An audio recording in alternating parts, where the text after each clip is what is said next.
Okay guys, top 3 reasons bakit nagkakaroon ng ear pain ayon sa ating ENT specialist. Ready na kayo? Let's start!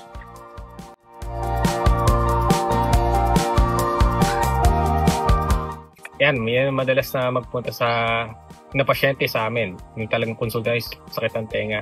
Ang mga most common cause ng ear pain, one is siyempre infection. So infection sa tenga, actually kahit hindi nga sa tenga ilong tsaka lalamunan, pwedeng yan magkumalat o yung pagmamaga dun sa area na yun, pwede mag-cause ng ear pain. Okay?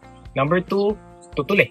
Impacted CERMEN kung tawagin. So pag namumuo na yung tutuli sa loob ng tenga, pwede mag-cause na parang discomfort sa tenga. Pangalawa yan.